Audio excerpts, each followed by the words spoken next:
Witam wszystkich. Dzisiejszym gościem jest Dawid z kanału Danwild na Filipinach. Zobaczmy, co dzisiaj nam powie o sobie i o swojej przygodzie na Filipinach. Cześć, witam, dzień dobry. Gdzie właściwie się znajdujesz? Czy mógłbyś powiedzieć? Tak, cześć jeszcze raz, pozdrawiam widzów Twojego kanału, dziękuję za zaproszenie. Przede wszystkim to może powiem tak, jestem akurat na Filipinach i zorganizowaliśmy sobie z małżonką takie, można powiedzieć, wakacje, więc akurat trafiło się tak, że mamy tutaj dobry internet. No i w związku z tym skorzystałem z możliwości, że możemy przeprowadzić ten wywiad.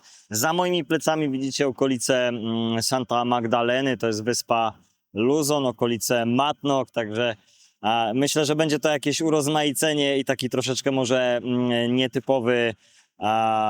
nietypowe miejsce na wywiad. No i tak to w moim życiu niestety jest, że nie zawsze albo mam internet, albo mam czas na przeprowadzenie takiej rozmowy, także jest mi niezmiernie miło z tego powodu. Jak wygląda Twój model życia pomiędzy Polską a Filipinami i jak wygląda Twój finansowy sposób na życie pod palmami? Wiesz co, a propos tego pytania, to myślę, przede wszystkim to przepraszam was trochę, bo podejrzewam, że przez ten cień mogę być troszeczkę słabiej widoczny, ale nie chcę się tam wychylać, bo naprawdę te słońce jest bardzo mocne i ja bym po prostu krzywił twarz w tym momencie, także z góry za to przepraszam. Co do pytania, to powiem ci szczerze, wiem, że w moim życiu akurat to, co robię, że jestem niezależnym biznesmenem, prowadząc taką, a nie inną działalność gospodarczą, że jest ona sezonowa, pozwala mi to przede wszystkim właśnie na to, żeby zarobić przez ten sezon roboczy w Polsce, kiedy jest ciepło, kiedy ludzie jeżdżą. I kiedy zaczyna się już robić, tak powiedzmy, brzydko, szaro, bo ja definitywnie nie lubię tego okresu, to po prostu te środki pieniężne, które zaoszczędzę, pozwalają mi na, powiedzmy, życie tutaj, na realizację swoich, powiedzmy, jakichś tam planów, które gdzieś tam dosyć ostrożnie wdrażam, tak? Bo jednak, tak jak mówię, no Filipiny to nie jest Polska, to nie jest tak, że wszystko tutaj działa w taki sam sposób jak w Polsce i spakujesz walizkę, przeniesiesz się i będziesz dalej kontynuował swoje życie. Jest troszeczkę inaczej, więc trzeba troszeczkę inaczej do tego podejść i to też zajmuje czas. Także mam parę planów, ale na razie jakby nie uzewnętrzniam się z tym, bo powiem ci szczerze, w moim odczuciu jest tutaj taka pewnego rodzaju niezdrowa konkurencja, nawet i wśród Polaków, bo ja nie ukrywam, że życie tutaj nie jest wcale łatwe i jeżeli miałbyś jakiś ciekawy pomysł, to jest dużo obserwatorów, którzy po prostu na powiedzmy twoim pomyśle mogliby zbudować swój sukces. Więc ja gdzieś to trzymam tam, powiedzmy, dla siebie, obserwuję. Na pewno się podzielę tym w momencie, kiedy uda mi się odnieść jakiś tam, powiedzmy, skutek czy efekt. Nie lubię budować niczego, wiesz, na takim, powiedzmy, gadaniu. Lepiej jest pokazać coś, co faktycznie działa. Wtedy komentujący, oglądający nawet też widzą, że no faktycznie człowiek o czymś tam, powiedzmy, myślał, konsekwentnie do tego dążył i zrealizował swój plan. Tak więc mam nadzieję, że Twoje plany się spełnią i będziesz miał okazję w przyszłości o tym opowiedzieć. A teraz przejdźmy do kolejnego pytania, czyli podobno dobrze znasz się na budowlance i jakie to ma przełożenie na Twój projekt domu na Filipinach? Wiesz co, to jest dobre pytanie, bo ja się zawsze zastanawiałem, bo w ogóle z wykształcenia jestem technikiem budownictwa, kończyłem budowlankę tyską i zawsze się zastanawiałem, po co mi to będzie w życiu, bo tak się akurat złożyło, że robiłem coś zupełnie innego i teraz mogę tak powiedzieć, że te 20 lat temu, kiedy uczyłem się, to akurat ten poziom nauki, ta technologia wtedy, która była stosowana w budownictwie, akurat tutaj się przydaje i mogę powiedzieć tylko tyle, że zaczynając tutaj swoją przygodę właśnie z budownictwem, z obserwacją, z tym, jak tutaj wygląda architektura, wykonanie tej roboty, jakie są problemy związane z tym, że mamy inne warunki atmosferyczne, powiedzmy, potrafi być powietrze zasolone, temperatura dosyć wysoka, która no, utrudnia pracę związane z z betonem.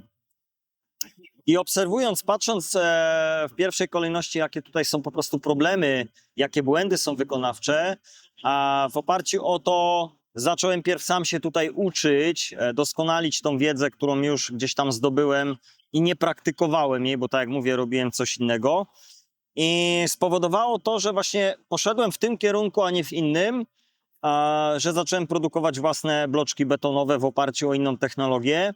I dzisiaj mogę powiedzieć po 3 latach, bo trochę czasu to zajęło, wiesz, wracając do Polski, pół roku tu, pół roku tam, że miałem ten czas, kiedy ten mój projekt był wystawiony na te warunki atmosferyczne, jeszcze w pełni nieskończony i wiele takich, powiedzmy, typowo filipińskich konstrukcji już gdzieś tam nadaje się do rozbiórki, a moja, mogę powiedzieć, że po prostu przetrwała tą próbę czasu.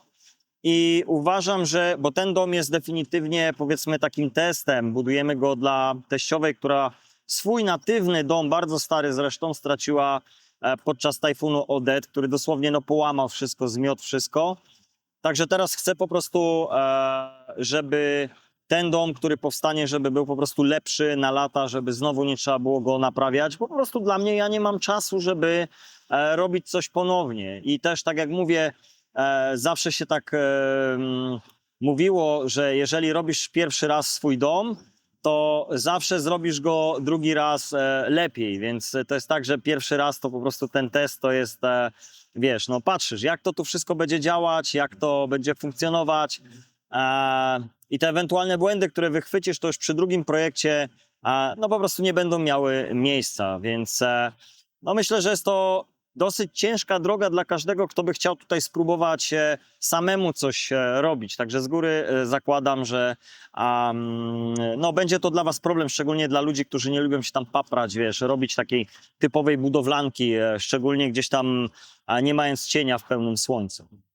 Więc podsumowując, włożyłeś sporo wysiłku i czasu, żeby zrobić ten projekt domu. I to jednak jest dość skomplikowana procedura. Przejdźmy zatem do innego pytania. Miasto czy wieś? I czy Filipiny są dla każdego? Jakie jest twoje zdanie na ten temat? Wiesz co, początek mojej historii to w ogóle był taki, że ja pierwsze miasto, z którym miałem do czynienia, to było Cebu City, dzielnica Lachuk, bo wtedy moja żona tam pracowała. I dla mnie miasto w tym momencie było bardzo odpychające ze względu na to, że w wielu miejscach nie było cienia, od tego betonu mocno promieniowało, powiedzmy, te ciepło. I akurat miejsce, w którym się znaleźliśmy, było po mocnych deszczach, więc ten system kanalizacji, tych tak zwanych gulików potocznie, był tak zrobiony, że w pewnym momencie prawdopodobnie coś było zatkane, że zaczęło te wszystkie odpadki, ten cały brud, tą zgniliznę wyciskać. I jak zrobiła się pogoda i zaczęło to parować, to po prostu ten zapach, to wszystko, ta mieszanka plus spaliny, no było dla mnie nie do zniesienia. Tłok, hałas. Jednak ja w Polsce też mieszkam na wsi i było to dla mnie takim no mega utrudnieniem i czułem się od razu lepiej, jak wyjechaliśmy gdzieś w góry poza miasto i powiedziałem, kurczę, to jest jednak to. Wiem, że w mieście można żyć, bo z dłuższej perspektywy są miejsca, które są fajnie w mieście zorganizowane pod względem takim, jeżeli ktoś lubi na przykład, nie wiem, jakiś bar, jakąś dyskotekę, jakieś powiedzmy kino, czy zrobić konkretne zakupy, bo pewnych produktów na przykład na prowincji nie ma. Natomiast dla mnie, ja uważam, lepsze jest życie na prowincji, bo mam samochód, mam skuter, zawsze do tego miasta mogę jechać i ten taki ciężar, który mam po przybyciu do miasta, po przebywaniu w tym mieście, ja po prostu jestem wtedy, wiecie, zmęczony i czuję ewidentnie, że kurczę, mam taki oddech, wracam. Choćby nawet, kurczę, w cudzysłowie wyspa, czy jakaś plaża. Ona daje naprawdę zupełnie inny odbiór, zupełnie inne poczucie rzeczywistości. Człowiek się inaczej czuje. A miasto, no ten zgiełk, hałas, to już potrafi powodować, że dla kogoś no, będzie to ciężar. Też nadmienię, że jeżeli ktoś na przykład chce prowadzić jakąś działalność gospodarczą, jakąś konkretnie sprecyzowaną pod właśnie życie miejskie, no to w tym momencie pewnie będzie szukał jakiegoś tam miejsca w mieście albo na przedmieściach, żeby mieć na przykład lepszy dostęp do klienta. Tak? No na prowincji jest inaczej, zwierzęta, jakieś tam farmy, czy otwarcie jakiejś restauracji, czy kawiarni. Także dla mnie na chwilę obecną jak najbardziej prowincja i życie wiejskie. Podsumowując więc, jednak na wsi dla ciebie jest lepiej, ale to zależy, co kto lubi i co kto potrzebuje. A więc teraz kolejne pytanie odnośnie bardziej prywatnych spraw, czyli co możesz powiedzieć na temat swojej filipińskiej żony? Wiesz co, generalnie temat mojej żony to jest taki temat troszeczkę jakby prywatny, ze względu na to, że jak otwierałem kanał na YouTubie, to moja żona powiedziała: chcesz to otwieraj, ale ja nie chcę być częścią tego kanału, bo raz, że krytyka, ludzie jakieś tam opinie kreują, często mylne, nieodzwierciedlające stanu rzeczy lub dotykające kogoś za to, że jest taki czy nie inny. Także okej, ja uszanowałem zdanie mojej żony, natomiast to, co mogę powiedzieć, to na pewno jest osobą wykształconą, zorganizowaną. Tak jak już to kiedyś się ktoś śmiał, powiedziałem, że ona w paszporcie ma więcej pieczątek niż ja mam lat, no już teraz w starym paszporcie, ale faktycznie praca i zarobki pozwoliły jej na to, żeby zwiedzić tutaj całą Azję i nie tylko. I jakby ona ma bardziej otwarty światopogląd, widziała wiele rzeczy, jak ludzie inaczej żyją i dzięki temu może ja z moją jakby innością, z tym, że my w Europie inaczej myślimy, przede wszystkim mamy wyobraźnię, widzimy konsekwencje pewnych rzeczy.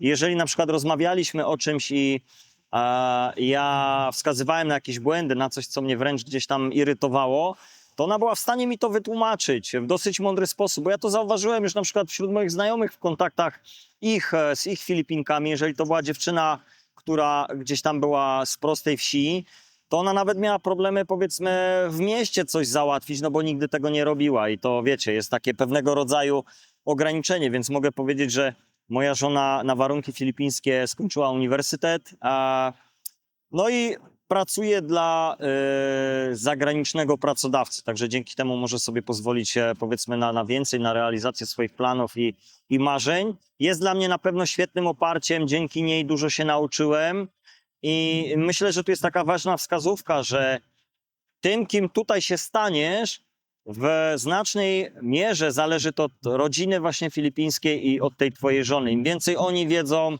im więcej mają znajomości, a tym lepiej będzie dla ciebie. Także to jest, myślę, tyle na ten temat. Jeszcze jedna rzecz, ale gdzie ją poznałeś? A tak, właśnie, no zapomniałbym o tym. Słuchaj, moją żonę poznałem przede wszystkim dzięki temu, że mamy możliwości dzisiaj skorzystać z internetu, są portale.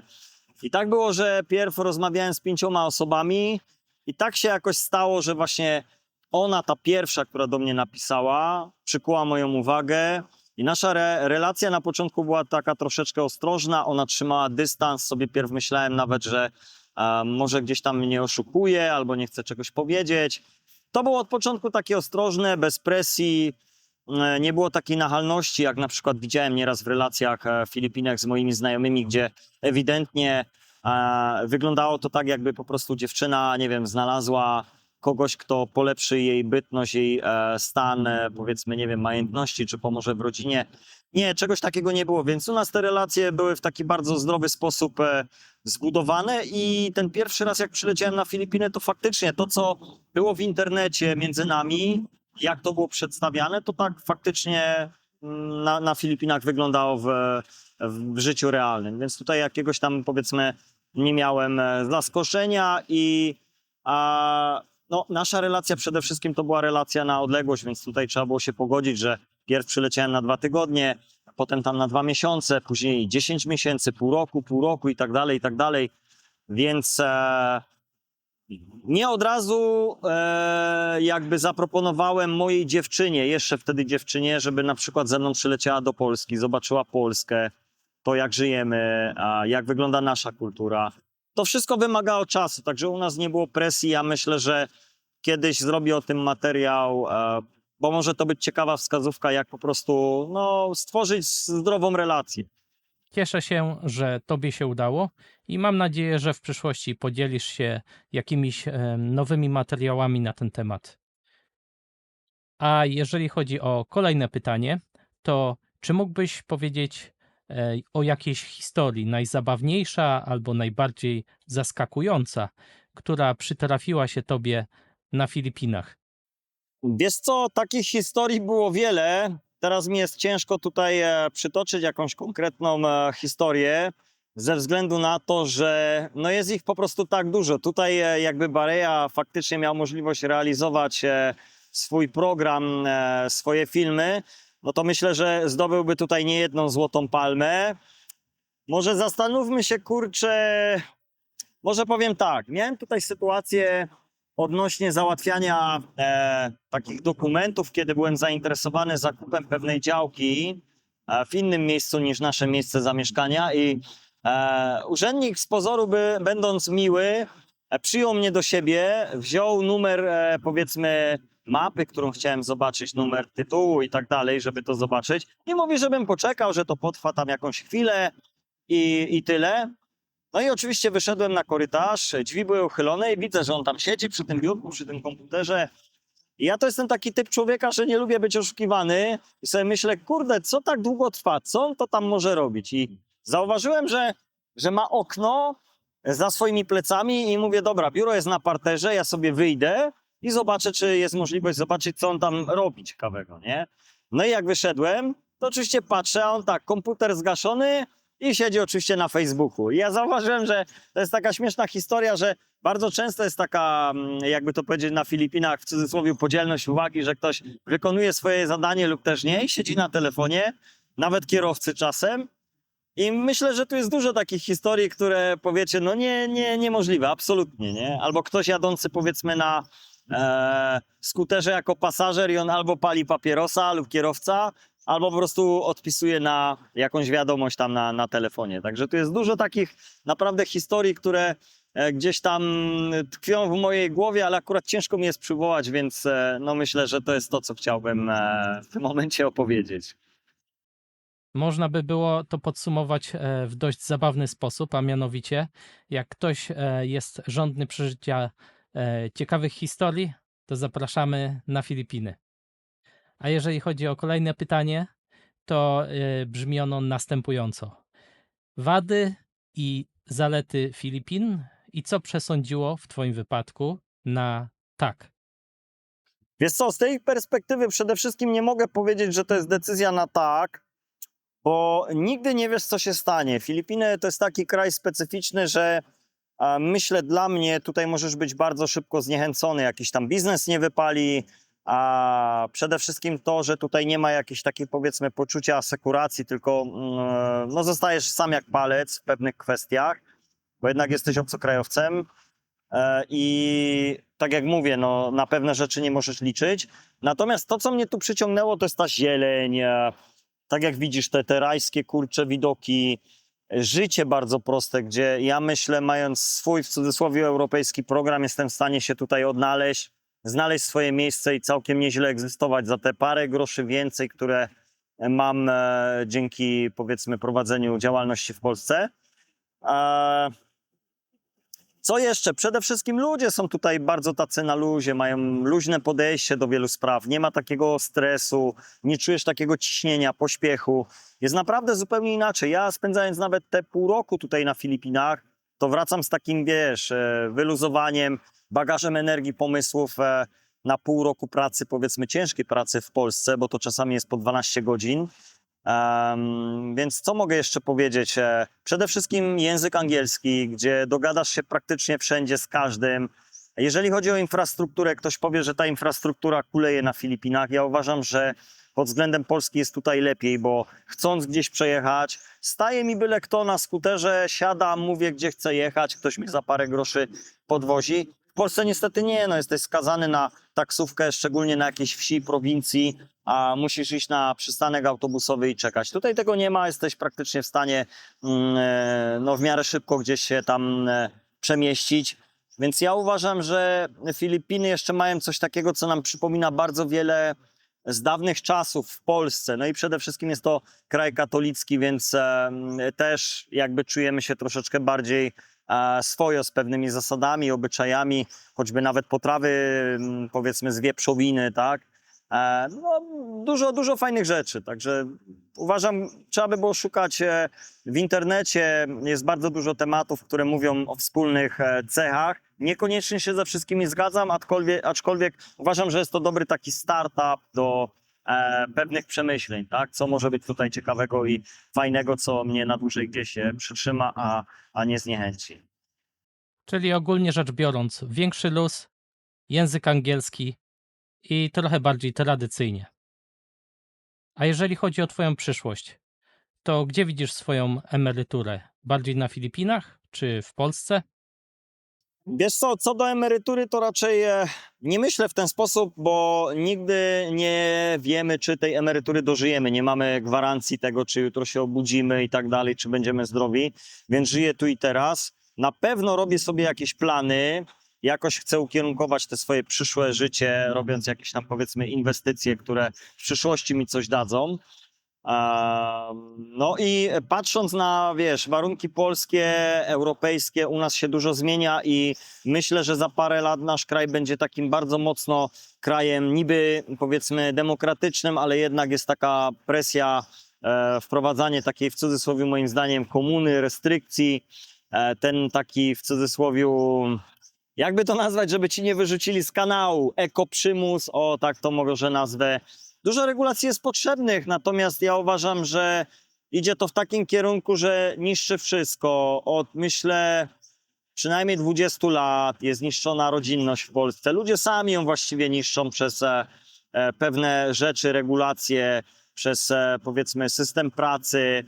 Także gdzieś tam u nas ta rodzinność powoli zaczyna zanikać, kultywowanie tych tradycji. Tutaj widzę, że to jest i może to być związane z tym, że ludzie przez wzgląd na to, jak tu się żyje, oni są gdzieś zdani sami na siebie, więc tutaj ta rodzinność naprawdę jest i gdzieś mi to w pewien sposób odpowiada. Natomiast mówię, uwaga, bo nie ma róży bez kolców i tutaj też można trafić na złych ludzi jak wszędzie, więc ja patrzę na te pozytywy póki co i myślę, że przyszłościowo chciałbym się związać jak najbardziej z Filipinami i tutaj gdzieś realizować.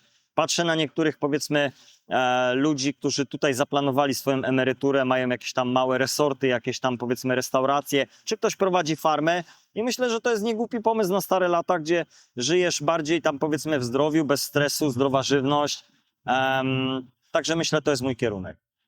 Dziękuję Tobie za spędzony z nami czas i za odpowiedź na wszystkie pytania. Chciałem tylko dodać, że linki do Twojego kanału będą dostępne pod spodem pod tym filmem. No słuchaj Paweł, dziękuję Ci, robi się już ciepło, mamy porę lunchu, nie wiem jaka jest godzina w Polsce, na pewno jest duże przesunięcie czasowe. Dziękuję Ci za wywiad, ja uciekam, pozdrawiam Twoich widzów, no i życzę wszystkiego dobrego, mam nadzieję, że spotkamy się jeszcze na Twoim kanale. Cześć! Trzymaj się, do zobaczenia. Cześć.